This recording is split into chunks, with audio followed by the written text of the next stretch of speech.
Terima kasih. Dan sebelum saya menjelaskan memaparkan materi yang akan saya bahas, saya akan memperkenalkan diri terlebih dahulu. Nama saya Evi Nirwati Lombu. Saya seorang mahasiswa STTIK Jakarta dan saya mengambil prodi Pendidikan Agama Kristen tingkat 2 dan semester 4. Di sini saya akan menjelaskan tentang psikologi umum, apa saja yang ada di dalam psikologi umum itu, dan hal-hal apa saja yang terjadi dalam psikologi umum itu. Dan sebelumnya kita harus tahu psikologi umum itu berasal dari dua kata, yaitu psike dan logos. Psike artinya jiwa atau mental, dan logos artinya ilmu atau pengetahuan. Jadi psikologi itu adalah ilmu pengetahuan tentang tingkah laku ataupun kehidupan psiki atau jiwani manusia. Bisa juga dikatakan ilmu pengetahuan yang mempelajari tentang jiwa, baik itu gejala, prosesnya, dan latar belakangnya kehidupan seorang manusia itu. Jadi pada abad ke-19 ada seorang yang bernama Wilhelm Wundt dan dua orang muridnya ditemanin mendirikan laboratorium di Jerman, dan mereka meneliti di laboratorium itu, meneliti tentang tingkah laku ataupun perilaku manusia. Dan hingga sampai sekarang Wilhelm Wundt itu dikatakan bapak psikologi oleh karena penelitiannya itu. Dan di tengah-tengah psikologi ada kehendak ataupun memilih, dan di awalnya ada stimulus ataupun rangsangan, kemudian di akhirnya ada respon, di mana maksudnya di sini dalam psikologi itu ada awal, ada akhir, dan ada tengahnya. Jadi yang di awalnya itu ada stimulus ataupun rangsangan perilaku seseorang, dan di tengah-tengahnya ada kehendak untuk memilih apa yang harus dia lakukan, dan di akhirnya dia respon bagaimana tindakan yang akan dia lakukan.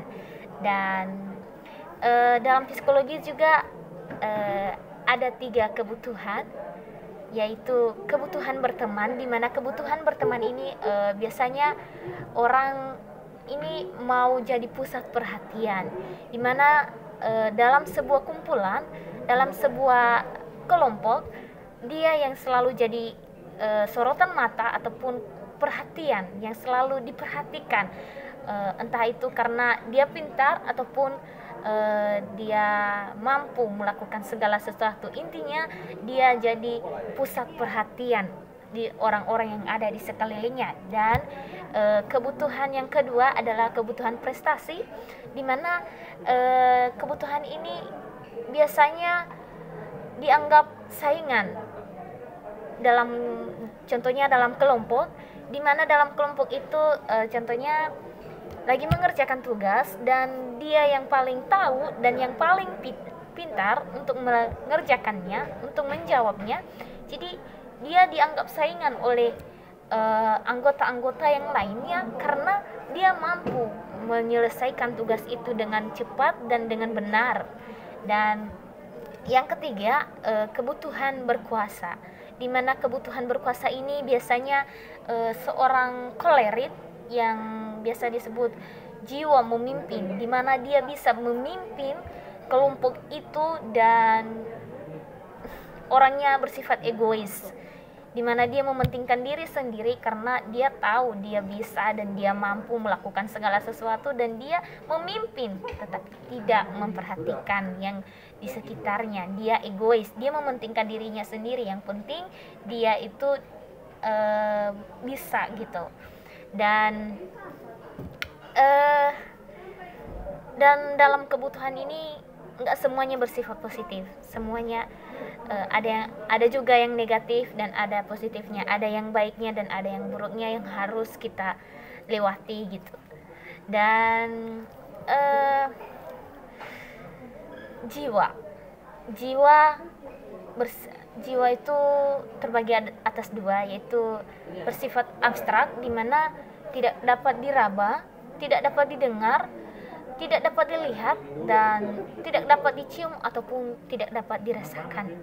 Jadi begitulah jiwa yang dimana tidak dapat dilihat, tidak dapat diraba, tidak dapat didengar, dan tidak dapat dicium ataupun dirasakan.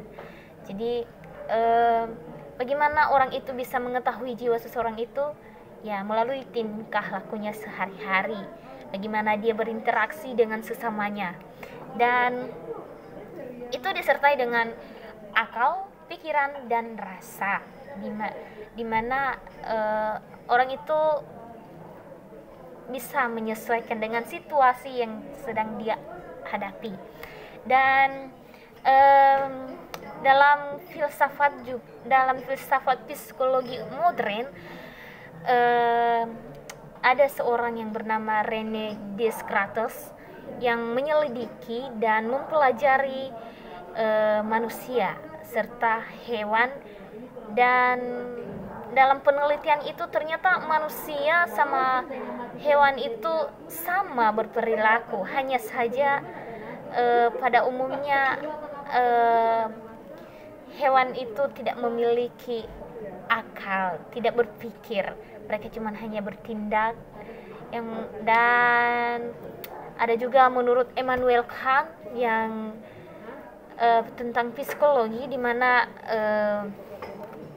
psikologi itu terbagi menjadi 3, yaitu kognisi, di mana kognisi ini memahami tentang pikiran, dan yang kedua tentang emosi, di mana emosi ini gejala jiwa yang menonjol dan yang menimbulkan jiwanya itu, di mana dia emosi, dan yang ketiga adalah konasi, di mana konasi ini kehendaknya ataupun kemauan yang akan dia lakukan.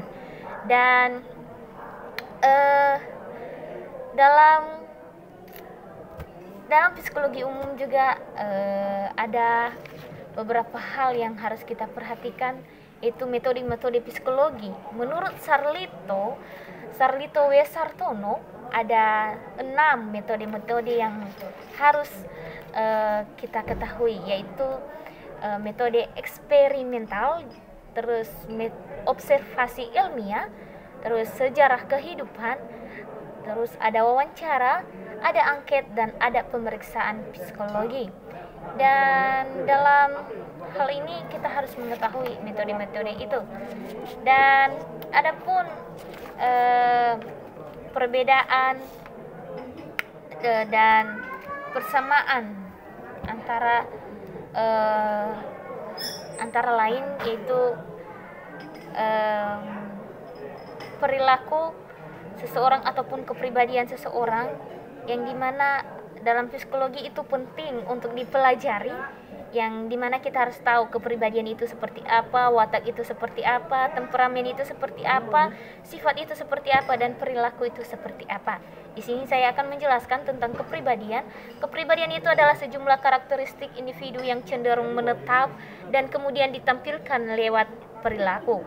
Dan watak adalah karakter yang lama dimiliki dan sampai sekarang belum berubah. Dan temperamen adalah kepribadian yang berkaitan erat dengan determinan biologik dan fisiologik. Dan sifat adalah respon yang senada atau sama terhadap sekelompok stimuli yang mirip, berlangsung dalam kurun waktu yang relatif lama. Dan perilaku, dan terakhir perilaku, yaitu tindakan yang akan dilakukan dalam melakukan sesuatu. Jadi saudara-saudara, kita tahu bahwa psikologi umum ini adalah sangat penting dalam kehidupan kita sehari-hari, di mana kita harus tahu tentang bagaimana seseorang itu dalam bertingkah dan bagaimana seharusnya kita harus berinteraksi dengan dia.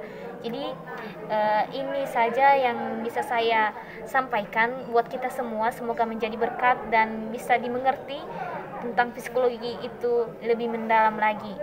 Sekian dan terima kasih, Tuhan memberkati.